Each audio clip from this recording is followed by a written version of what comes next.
जो आज मैं कहानी लेकर के आया हूँ वो है एक डाकिनी की। तो शुरू करते हैं कहानी। हाँ, मैंने ही बुलाया था इन्हें। असल में ये विधि और अनिरुद्ध थे। विधि गर्भवती थी और कुछ समस्या थी इसे। शहर को डॉक्टर ने कहा कि बच्चे को जन्म देते समय इसकी जान को खतरा है। तो अनिरुद्ध की मां ने मुझे संपर्क किया और कहा कि मैं कुछ भी करके विधि की जान पर बने खतरे को टाल सकूं। तो मैंने उनसे कहा कि वो इन दोनों को मेरे पास भेज दें ताकि मैं इनकी मदद कर सकूं। लेकिन ये लोग तो घर पहुंच ही नहीं पाए और न जाने रास्ते में ही क्या हुआ इनके साथ। मैंने चेतावनी भी दी थी कि ये लोग दिन के समय में ही आए, लेकिन इन लोगों ने देर कर दी। दीनानाथ एक वैद्य था जो अपनी आयुर्वेदिक दवाओं की मदद से बड़ी से बड़ी बीमारी दूर कर सकता था। इसके अलावा उसे कुछ विद्याएं भी आती थी जिससे विधि और उसके बच्चे को सही सलामत रखा जा सकता था।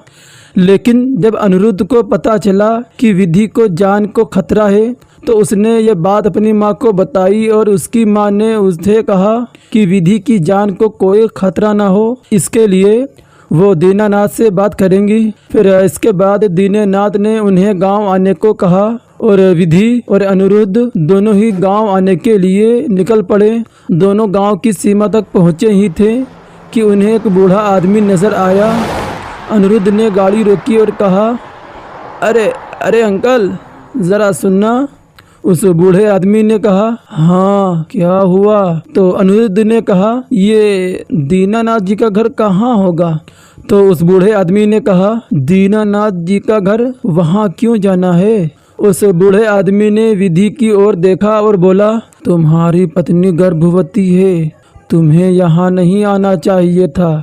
जाओ, चले जाओ वापस। क्या करने आए हो यहाँ, ऊपर से इतनी रात को? तो अनिरुद्ध ने कहा, अरे आपसे मतलब आप बस दीनानाथ जी का घर बताओ। तो बूढ़े आदमी ने कहा, ठीक है, जब तुम्हें ही अपनी पत्नी की कोई चिंता नहीं है तो मुझे क्या। दीनानाथ जी का घर तो गांव के चौराहे के पास ही है, सीधे जाओगे तो तुम्हें घर मिल जाएगा। इसके बाद अनिरुद्ध ने कहा, जी बहुत बहुत धन्यवाद आपका। अनिरुद्ध वहाँ से निकल गया।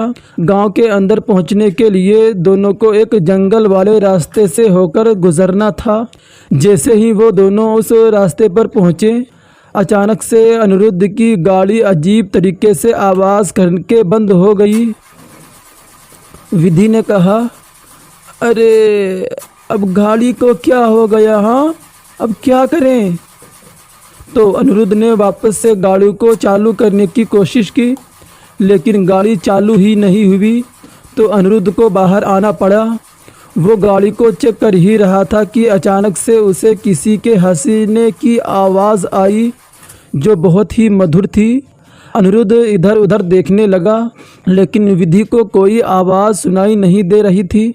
अनिरुद्ध को जब कोई नहीं दिखा तो वापस से अपने काम में लग गया, लेकिन फिर उसे ऐसा लगा जैसे कोई उसे देख रहा है। उसने विधि की तरफ देखा, लेकिन विधि आराम से आंख बंद करके बैठी हुई थी और आसपास कोई भी नहीं दिख रहा था। लेकिन फिर उसकी नज़र एक पेड़ की ओर गई जिसके पीछे से कोई झांक रहा था। ये देखकर अनिरुद्ध एक पल के लिए डर गया।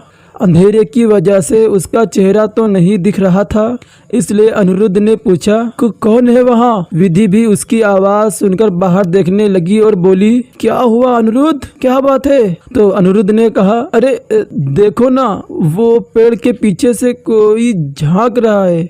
विधि ने उस तरफ देखा जिधर अनिरुद्ध इशारा कर रहा था, लेकिन उसे कोई नज़र नहीं आया। उसने कहा, अरे कोई भी तो नहीं है, तुम्हें वहम हुआ होगा। वैसे गाड़ी को क्या हुआ है? हाँ? तो अनिरुद्ध ने कहा, पता नहीं यार, कुछ समझ नहीं आ रहा। तुम बैठी रहो, मैं देखता हूँ अगर कोई मदद मिल सके। तो इसके बाद अनिरुद्ध सड़क पर इधर उधर देखता ताकि उसे कोई मिल जाए जो उसकी मदद कर सके, लेकिन वो रास्ता बड़ा ही सुनसान था और आसपास पेड़ों के अलावा और कुछ भी दिखाई नहीं दे रहा था।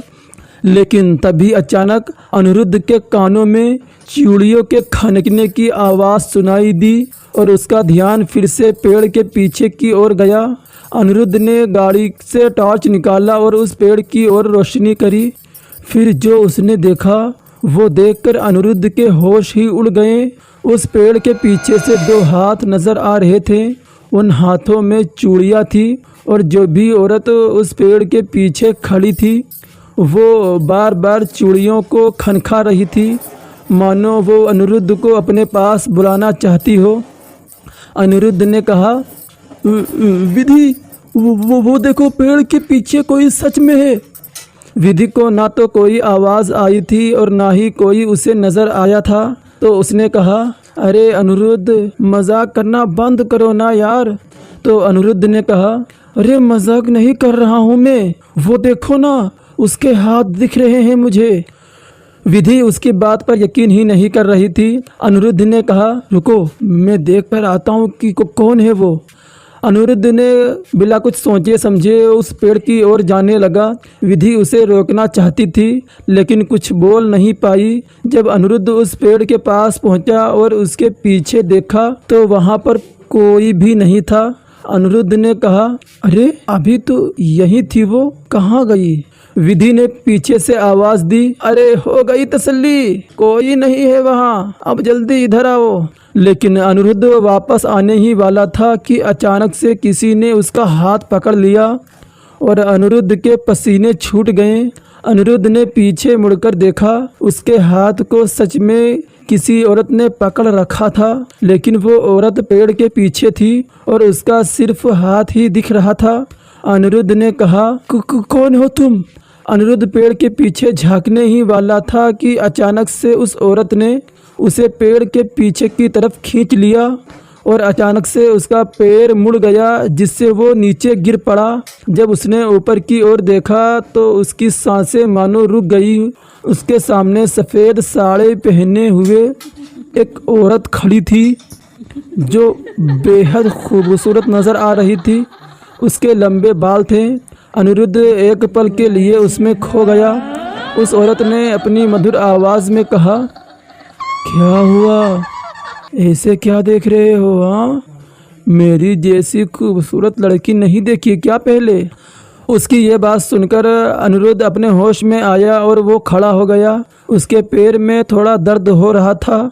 उसने कहा, तो तुम कौन हो और इतनी रात गए यहाँ क्या कर रही हो? तो उस औरत ने कहा, मैं जोखनी हूँ, मेरा कोई भी घर नहीं है, तो यहीं जंगल में मैं भटकती रहती हूँ। अनिरुद्ध उसे सर से पांव तक देखे जा रहा था। उसकी सुंदरता मानो अनिरुद्ध को अपने वश में कर रही थी। जोखनी ये देखकर मुस्कुरा रही थी कि अनिरुद्ध के ऊपर उसका कितना प्रभाव पड़ रहा है। वो जंगल की ओर जाने लगी। तब अनिरुद्ध ने कहा, कहाँ जा रही हो? जोखनी ने कुछ कहा नहीं बल्कि गुनगुनाते हुए वहाँ से जाने लगी। अनिरुद्ध भी उसके पीछे पीछे जाने लगा। विधि को समझ नहीं आ रहा था कि अनिरुद्ध को इतनी देर क्यों लग रही है। फिर उसने अनिरुद्ध को जंगल की ओर जाते हुए देखा। उसने कहा, अरे अनिरुद्ध, जंगल की तरफ कहाँ जा रहे हो? लेकिन अनिरुद्ध ने उसकी आवाज़ नहीं सुनी क्योंकि वो जोखनी की आवाज़ से मंत्रमुग्ध हो चुका था। विधि भी कार से निकल गई और अनिरुद्ध के पीछे जाने लगी। जैसे ही उसने जंगल में कदम रखा उसे ऐसा लगा जैसे कि तेज़ हवा का झोंका उसे छूकर निकला और उसके शरीर में कपकपी सी छा गई। इतने में ही उसने ये नोटिस किया कि अनिरुद्ध कहीं चला गया है। ये देखकर विधि घबरा गई। उसने अनिरुद्ध को आवाज़ दी लेकिन अनिरुद्ध का कोई पता नहीं चल रहा था। वो आसपास उसे ढूंढने लगी। वहीं दूसरी तरफ अनिरुद्ध जोखनी के पीछे पीछे जा रहा था। तभी उसे अचानक से विधि का ख्याल आया और वो रुक गया। उसने कहा, अरे मैं वापस जा रहा हूँ, मेरी पत्नी अकेली है। अनिरुद्ध अचानक से वापस जाने के लिए मुड़ गया लेकिन फिर से उसे एक बड़ी भयानक आवाज़ सुनाई दी थी, आगे मत बढ़ना वरना मैं तुझे मार डालूंगी। अनिरुद्ध अपने रास्ते में रुक गया। उसकी आंखें फटी की फटी रह गईं और फिर उसने पीछे मुड़कर देखा तो अचानक से उसके चेहरे के सामने एक बड़ा ही भयानक चेहरा नजर आया और अनिरुद्ध जोर से चीख पड़ा। उसकी दर्द भरी चीख को सुनकर विधि भी डर गई। विधि तुरंत अनिरुद्ध के पास जाने लगी। अनिरुद्ध डर के मारे कांप गया। उसके सामने अब जो औरत खड़ी हुई थी वो कोई सुंदर अप्सरा नहीं थी बल्कि एक बड़ी भयानक चुड़ैल थी। उसका चेहरा खून से लथपथ था, दांत नुकीले थे, आंखों के नीचे काला गड्ढा था और उसका पूरा शरीर काला दिखाई दे रहा था। ये देखकर अनिरुद्ध ने कहा, कौन हो तुम? क्या चाहिए मुझसे? जोखनी ने कहा, तू और तेरा बच्चा। ये सुनकर अनिरुद्ध का दिल दहल गया और वो वहां से उल्टे पांव भागने लगा। उसे फिर से एक भयानक आवाज सुनाई दी, रुक जा, अगर जान प्यारी है तो। लेकिन अनिरुद्ध नहीं रुका और भागता चला गया। फिर उसे रास्ते में विधि भी मिल गई जो उसी की ओर आ रही थी। विधि ने कहा, तो तुम ठीक तो हो? तुम चिल्लाए क्यों? हाँ। लेकिन अनिरुद्ध कुछ कहने की हालत में नहीं था। वो बोलने की कोशिश तो कर रहा था लेकिन उसके मुंह से आवाज ही नहीं निकल रही थी। तभी विधि के चेहरे का भाव बदल गया। वो किसी चीज को देखकर इतनी डर गई कि उसके चेहरे का रंग ही सफेद पड़ गया। अनिरुद्ध ने ये सब नोटिस किया और उसने पीछे की ओर देखा तो सामने जोखनी को पाया। जोखनी एक पेड़ पर लटकी हुई थी। विधि ने कहा, ये क्या चीज़ है? अनिरुद्ध ने बस विधि का हाथ पकड़ा और दोनों वहाँ से भाग गए। लेकिन इससे पहले कि वो जंगल से निकल पाते, जोखनी अचानक से उनके सामने आ गई और उसने कहा, मुझे बच्चा चाहिए। विधि और अनिरुद्ध अपने बच्चे के लिए बहुत डर गए थे। अनिरुद्ध ने कहा, लेकिन क्यों? हमारा बच्चा क्यों चाहिए तुम्हें? देखो, हमने कुछ भी नहीं बिगाड़ा है तुम्हारा, प्लीज हमें जाने दो, हम तो यहाँ रहते भी नहीं हैं। लेकिन जोखनी ने कहा, मुझे बच्चा चाहिए।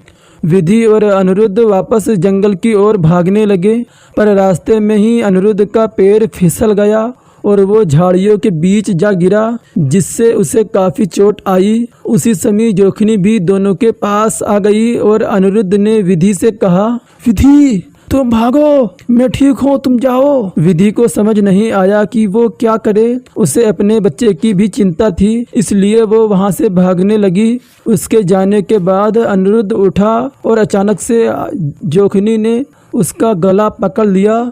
उसकी आंखों का रंग बदलने लगा और साथ ही अनिरुद्ध की आंखें भी लाल होने लगी, मानो जोखनी उसे अपने काबू में कर रही हो। पर इससे पहले जोखनी उसे वश में करती, अनिरुद्ध ने उसे धक्का मारा और भाग निकला। इसके बाद अनिरुद्ध विधि को ढूंढने लगा। जब विधि मिली तब तक वापस से उसका सामना जोखनी से नहीं हुआ, लेकिन अंत में दोनों को ही जोखनी के हाथों अपनी जान गंवानी पड़ी। विधि की मौत के बाद जोखनी ही उसके बच्चे को लेकर फिर न जाने कहाँ गायब हो गई। अगले दिन जब गांव वालों को उसकी लाश मिली तो दीनानाथ ने अनिरुद्ध की माँ को इसकी खबर की और उसकी माँ उसी समय गांव आ गई। अपने बेटे और बहू की मौत के बाद वो बुरी तरह से टूट गई थी। उसने अपने बेटे और बहू का अंतिम संस्कार उसी गांव के शमशान में किया। उसी रात दीनानाथ के घर पर अनिरुद्ध की माँ शांति सदमे में बैठी हुई थी। तभी दीनानाथ ने कहा, अरे बहन जी, जो होना था वो तो हो गया। मैं जानता हूँ ये आसान नहीं है, लेकिन किसी के जाने से आप जिंदगी जीना तो छोड़ नहीं सकते ना। अगर मुझे पता होता कि उन दोनों के साथ ये सब हो जाएगा तो मैं उन्हें कभी नहीं बुलाता यहाँ। मैंने कहा था कि दिन के समय में ही यहाँ आना, लेकिन आप लोगों ने मेरी बात नहीं मानी। शांति ने कहा, मुझे यकीन नहीं हो रहा कि एक ही दिन में मैंने अपना पूरा परिवार खो दिया। क्या हो रहा है यहाँ? अगर यहाँ ऐसा कोई खतरा था तो आपने क्यों बुलाया उन्हें यहाँ? मुझे पता होता तो मैं कभी भी नहीं भेजती उन्हें यहाँ। दीनानाथ ने कहा, मैं मानता हूँ कि इसमें कहीं न कहीं मेरी भी गलती है। ऐसे हादसे पहले बहुत होते थे, लेकिन पिछले कई सालों से ऐसा हादसा दोबारा नहीं हुआ, इसलिए हमें लगा कि सब कुछ ठीक हो गया है। हालांकि सबके मन में डर तो अभी भी है, लेकिन शांति को कुछ समझ नहीं आ रहा था कि दीनानाथ को क्या कह रहा है। उसने पूछा, आप शुरुआत से बताएंगी क्या हो रहा है यहाँ इस गांव में? तो दीनानाथ ने कहा, हमारी लोक कथाओं में एक ऐसी औरत का जिक्र है जो मर्दों को अपनी खूबसूरती के जाल में फंसाकर मार डालती है या तो नवजात बच्चों को चुरा लेती है। उसका नाम है जोखनी। बहुत ही खतरनाक ताकत है वो। बहुत सारी कहानियाँ प्रचलित हैं उसके बारे में, लेकिन क्या सच है और क्या गलत समझ नहीं आता। कोई कहता है कि वो बुरी नहीं होती बल्कि नवजात बच्चे की रक्षा करती है, तो कोई कहता है कि वो मर्दों को अपने वश में करने की क्षमता रखती है ताकि वो अपने आप को संतुष्ट कर सके। ऐसा भी कहा जाता है कि बारिश के दिनों में जो पेड़ों पर बिजली गिरती है वो जोखनी की वजह से ही गिरती है। जोखनी बारिश के समय में निर्वस्त्र होकर पेड़ पर चढ़ जाती है और इंद्रदेव का मजाक उड़ाती है। उसे दंड देने के लिए ही इंद्रदेव पेड़ पर बिजली गिराते हैं। शांति ने कहा, आपने कहा था कि पहले भी ऐसे हादसे हुए हैं, क्या हुआ था? तो दीनानाथ ने कहा, ये बात 15 साल पहले की है और जो घटना हुई थी वो मेरी बहू के साथ ही घटी थी। यामिनी नाम था मेरी बहू का। वो मेरी पत्नी कौशल्या और मेरा बेटा, हम चारों इसी घर में रहते थे। यामिनी भी गर्भवती थी, 8वां महीना चल रहा था उसका। उस समय कुछ अजीब सी घटनाएं घटने लगी थी। यहाँ गांव के कई परिवारों के नवजात बच्चे गायब होने लगे थे, इसलिए मेरी पत्नी ने यामिनी को घर से बाहर निकलने के लिए मना किया था ताकि किसी की भी नज़र उस पर ना पड़े। यामिनी भी घर से बाहर नहीं जाती थी और अगर कभी जाना भी पड़ता था तो हमेशा उसके साथ मेरा बेटा या कौशल्या होते थे। एक रात की बात है, जब यामिनी अपने कमरे में आराम से सो रही थी, उस समय गांव में बिजली नहीं थी। मेरा बेटा भी गहरी नींद में सो रहा था। तभी यामिनी को घर के बाहर कोई आवाज़ सुनाई दी और उसकी नींद खुल गई। उस कमरे में एक लालटेन जल रहा था। यामिनी ने उसे पकड़ा और दरवाजे की ओर गई। उसे दरवाजे के नीचे किसी की परछाई नजर आई, लेकिन जैसे ही उसने दरवाज़ा खोला वो परछाई न जाने कहाँ गायब हो गई। हमारे घर के बाहर आसपास में कुछ कच्चे मकान और थे और रात के समय कुत्ते और भेड़ियों की आवाज़ के अलावा और किसी की भी आवाज़ नहीं सुनाई देती थी। बिल्कुल अंधेरा था। जब यामिनी को कमरे के बाहर कोई नहीं दिखा तो वो वापस सोने जा रही थी कि तभी उसे ऐसा लगा जैसे घर के मेन दरवाजे को किसी ने खटखटाया। यामिनी ने कहा, इतनी रात को कौन हो सकता है? बाकी सब भी सो रहे हैं, किसी को उठाना सही नहीं होगा। मैं ही देख लेती हूँ कि आखिर कौन है। यामिनी दरवाज़ा खोलने के लिए गई। उस समय पर हमारे घर का ये मेन दरवाज़ा टीन का बना हुआ था, जिसे खोलने पर अजीब सी आवाज़ आती थी। जब यामिनी ने दरवाज़ा खोला तो दरवाजे की अजीब सी आवाज़ से कौशल्या की नींद खुल गई और वो उठकर बाहर गई। उसने देखा कि यामिनी घर के बाहर झांक रही थी। यामिनी ने जब दरवाज़ा खोला तो एक हवा का झोंका उसे छूकर निकला, जिससे उसके शरीर में कपकपी सी छा गई। कौशल्या ने पूछा, क्या कर रही है बेटी तू? कहा था ना कि बाहर मत निकलना। यामिनी उसकी आवाज़ अचानक से सुनकर डर गई। वो बोली, अम्मा, किसी ने दरवाज़ा खटखटाया था लेकिन यहाँ तो कोई नहीं है अम्मा। तो कौशल्या ने कहा, अरे चल अंदर चल, अगर कुछ हो गया तो। कौशल्या ने उसे तुरंत उसके कमरे में भेज दिया। यामिनी सो गई। फिर अगले कुछ दिन तक तो सब कुछ ठीक था, लेकिन जैसे ही यामिनी का 9वां महीना शुरू हुआ उसके साथ कुछ अजीब सी चीजें होने लगी। एक दिन की बात है, जब यामिनी घर पर अकेली थी, मैं और मेरा बेटा कुछ औषधि लेने के लिए जंगल में गए हुए थे और कौशल्या मंदिर गई हुई थी। तभी यामिनी को ऐसा लगा जैसे वो घर में अकेली नहीं है, उसके आसपास कोई है और उसे ऐसा ही महसूस हो रहा था। उसने इस बारे में हमें बताया जब हम घर वापस आए, लेकिन हमें लगा कि ये उसका वहम होगा। अगले ही दिन फिर हम काम से बाहर गए थे और कौशल्या और यामिनी घर पर अकेली थी। यामिनी अपने कमरे में आराम कर ही रही थी कि अचानक से उसे खिड़की के कांच टूटने की आवाज़ आई और वो ये सब सुनकर डर गई। कौशल्या उसके कमरे में गई और पूछा, क्या हुआ यामिनी, ये कांच कैसे टूटा? यामिनी ने कहा, पता नहीं अम्मा, लगता है किसी ने पत्थर मारा होगा।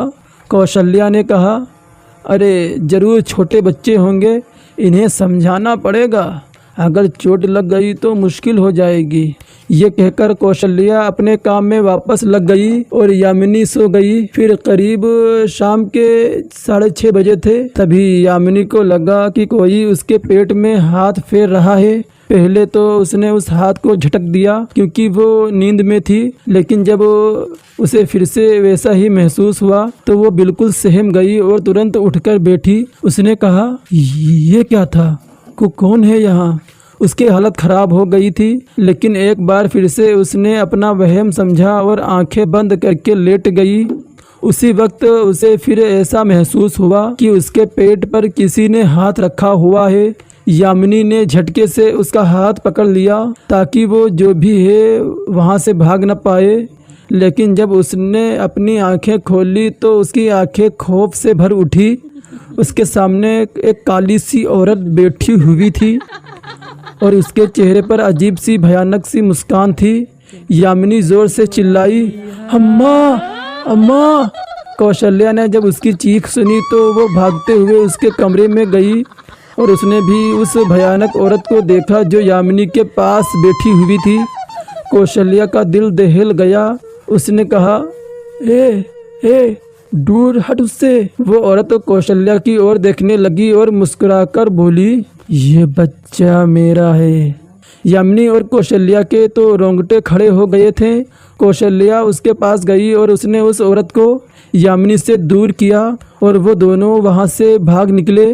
वो लोग सीधे हमारे पास आए और हमें सारी बातें बताई। मैंने कहा, ऐसा कैसे हो सकता है? कौशल्या ने कहा, जी वो बच्चा गायब करने का काम उसी चुड़ैल का है, वो यामिनी के बच्चे को भी ले जाएगी। मैंने कहा, ऐसा नहीं होगा, तुम चिंता मत करो, चलो घर चलकर देखते हैं वो वहाँ है भी या नहीं। फिर हम सब घर गए और पूरा घर छान मारा, पर वहाँ हमें कोई भी नहीं मिला। तो मैंने उन दोनों से कहा कि तुम दोनों चिंता मत करो, अब यहाँ कोई भी नहीं आएगा, हम नज़र रखेंगे। इसके बाद सभी लोग अपने अपने काम में लग गए और हम दरवाजे के पास बैठकर नज़र रखने लगे ताकि कोई अंदर ना आए। जब सब लोगों ने खाना खा लिया और सोने की तैयारी करने लगे तो हम सबको कुछ अजीब सी आवाज़ सुनाई दी। वो आवाज़ ऐसी थी जैसे कोई गुनगुना रहा हो। मैंने कहा, रुको मैं देखता हूँ कि कौन है। ये बोलकर जब मैंने दरवाज़ा खोला और बाहर झांका तो किसी ने मुझे बड़ी ज़ोर से धक्का मारा, लेकिन जब मेरे बेटे ने देखा तो सामने कोई भी नहीं था। मैंने कहा, ये ज़रूर वही चुड़ैल होगी। मैंने जल्दी से दरवाज़ा खिड़की बंद करने को कहा। मेरा बेटा दरवाज़ा बंद ही कर रहा था कि अचानक से उसका बर्ताव कुछ बदल गया। उसका शरीर अपने आप ही कांपने लगा और उसके शरीर का रंग नीला पड़ने लगा। ये देखकर हम बेहद डर गए। उसकी आंखें बिल्कुल सफ़ेद पड़ गईं और जब मैंने उसके कंधे पर हाथ रखा तो उसने झटके से मेरी गर्दन पकड़ ली। ऐसा लग रहा था जैसे कि किसी डरावनी सी आत्मा ने उसे अपने वश में कर रखा हो। मुझे कुछ विद्याएं आती थी, इसलिए मैंने कुछ मंत्रों का उच्चारण किया जिससे उसकी पकड़ मेरी गर्दन से ढीली हो गई। उसने मुझे छोड़ तो दिया, लेकिन मेरे बेटे के शरीर से वो भयानक चुड़ैल निकल ही नहीं रही थी। मैंने यामिनी से कहा, जाओ जाओ जल्दी से गंगा जल लेकर आओ। यामिनी तुरंत गंगा जल लेने चली गई और दूसरी तरफ मेरा बेटा जानवरों की तरह गुर्राने लगा। यामिनी गंगा जल लेकर आई तो मैंने गंगा जल हाथ में लिया और कुछ मंत्र पढ़ने लगा। फिर जैसे ही मैंने चुड़ैल के ऊपर गंगा जल छिड़का तो वो जोर जोर से चिल्लाने लगी। मेरे बेटे के शरीर से सफ़ेद धुआं निकलने लगा और उसका शरीर पहले की तरह होने लगा, यानी उसके शरीर से वो चुड़ैल निकलने लगी। जब उस चुड़ैल ने पूरी तरह से मेरे बेटे के शरीर को छोड़ा तो मेरा बेटा वापस से बेहोश हो गया।